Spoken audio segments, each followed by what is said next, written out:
Welcome back. And joining me now is Republican Congresswoman Marjorie Taylor Greene of Georgia. Congresswoman, welcome to Meet the Press. Thanks for having me this morning. Thank you so much for being here. We really appreciate it. Tomorrow is your last day in Congress, so incredibly significant to have you here today, Congresswoman. You and President Trump, of course, had an extraordinary break last year. We'll talk all about that in just a moment. But I do want to talk about something you said this weekend in the wake of this attack against Venezuela, removing Nicolás Maduro. You said that the administration's actions were not America first. Now, the president was asked about this idea yesterday. I want to play that clip and get your reaction on the other side. Take a look. Mr. President, why is running a country in South America America first? Well, I think it is because we want to surround ourselves with good neighbors. We want to surround ourselves with stability. We want to surround ourselves with energy. We have tremendous energy in that country. It's very important that we protect it. We need that for ourselves. We need that for the world. Why do you disagree, Congresswoman? Well, you know, I served on the Homeland Security Committee for 3 years, and I am overwhelmingly in support of a strong border. I impeached Secretary Mayorkas. Those were my articles of impeachment that passed the House because fentanyl overdoses skyrocketed to 280% in my own district. And the majority of American fentanyl overdoses and deaths come from Mexico. Those are the Mexican cartels that are killing Americans.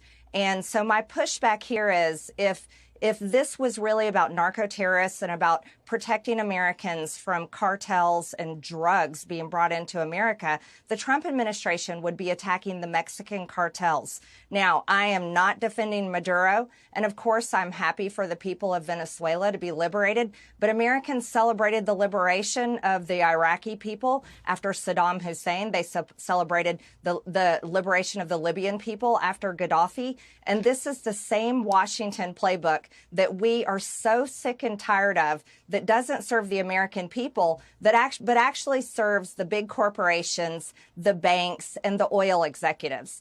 And so my pushback here is on the Trump administration that campaigned on Make America Great Again that we thought was putting America first. I want to see domestic policy be the priority that helps Americans afford life after 4 disastrous years of the Biden administration. I want to see domestic policies that prioritizes jobs and affordable housing for Americans after 4 disastrous years of the Biden administration. And I want to see domestic priorities that put Americans first in regards of health care.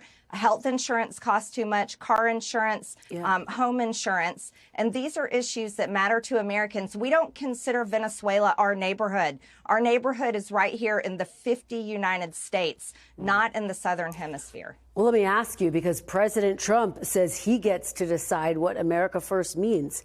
Does America first mean whatever President Trump says it does? You know, America First should mean what was promised on the campaign trail in 2024. So my understanding of America First is strictly for the American people, not for the big donors that donate to big politicians, not for the special interests that constantly roam the halls in Washington, and not foreign countries that demand their priorities put first over Americans. America First actually means for the American people, and the American people have been put last consistently decades and decades by both political parties for far too long. My kids' generation, my kids are 22, 26, and 28, are looking at a future where this whole entire generation doesn't think they'll ever see a Social Security check. They don't believe they'll ever be able to afford to own their own home. And 50-year mortgages are really a slap in the face. It's insulting. Americans don't want $2,000 stimulus checks as a payoff. They want to have good policies brought forth for them, because you want to know something, Kristen? They voted for this administration, and their small dollar donations should matter. And MAGA has its own enemy list, and the enemies of the world are not on their enemy list, and they're tired of being ignored. Let me ask you about your breakup with President Trump. Part of that was over this battle over releasing the Epstein files. In September, after a meeting with a group of Epstein survivors, you'd held a news conference and threatened to identify some of the men who had abused them. The New York Times Magazine reported that President Trump called you in your office afterwards and, quote, according to a staff member, everyone in the suite of rooms could hear him yelling at her as she listened to him on speakerphone. Greene says she expressed her perplexity over his intransigence. According to Greene, Trump replied, "My friends will get hurt." What do you think President Trump meant by "my friends will get hurt," Congresswoman? You know, I've been asking that question ever since, and I make no apologies for standing with women and victims of rape, because in this country, there are far too many victims of rape. All walks of men and women alike have been victims of rape or some type of child abuse. And the Epstein files is significant. And demanding transparency for that should not lead to the president, who I helped get elected and supported far more than pretty much any Republican in Washington. It should not have led to him calling me a traitor. That is absolutely unacceptable, and the American people reject it. Yeah. But here's what should be prioritized is victims. And victims of an entire system that protected the rich, powerful elites. And that's what Americans are absolutely sick and tired of. That was part of what they voted for in 2024. They voted to tear down the system that protects the rich, powerful elites. They voted to tear down the system that consistently goes for foreign wars and regime change. They voted to tear down the system that does nothing for regular, hardworking Americans and only consistently props up the big banks, the military-industrial complex, and the oil executives, and major industries. And, you know, you want to know something? After this regime change in Venezuela, I fear that we're going to see jobs just move south, because we're already hearing about big corporations lining up their trips to Venezuela for the next big business opportunity that exists, while Americans sit here with no options that are going to provide them with good paying jobs and affordable health care. Congresswoman, let me finally ask you about one of the rifts and concerns in the Republican Party over the issue of anti-Semitism. In 2022, you did speak at a conference organized by Nick Fuentes. He's a white nationalist. He recently said that Hitler is, quote, cool. Let me ask you about your perspective right now. Do you believe there is room in the Republican Party for Nick Fuentes and anyone who shares that ideology, that Hitler is cool? Here's my situation, and here's my belief on people's speech. I will always defend the First Amendment and free speech, no matter what kind of speech it is, even speech that I find abhorrent or I disagree with, because I think that makes us uniquely American. What concerns me is that when we move towards censorship, and we saw that happen during COVID. I myself had my own Twitter account permanently banned because I spoke out against FDA rushed approval of the COVID vaccines. And I spoke out against lockdowns and forced masking. And, you know, when I look at people saying that certain types of speech needs to be censored, and we have been hearing that lately, that raises great concern for me. So I think it's something that we have to take seriously. Is, as Americans, we don't have to agree with each other, and we certainly can disagree, but we should overwhelmingly agree that free speech must be protected. Well, let me just, during COVID, you did compare lockdowns to the Holocaust. I understand your point about free speech, but let me press you there, because Nick Fuentes has said on his podcast, quote, Hitler was awesome. That's a misquote. Kristen, that's a misquote. That's a misquote. That's not correct.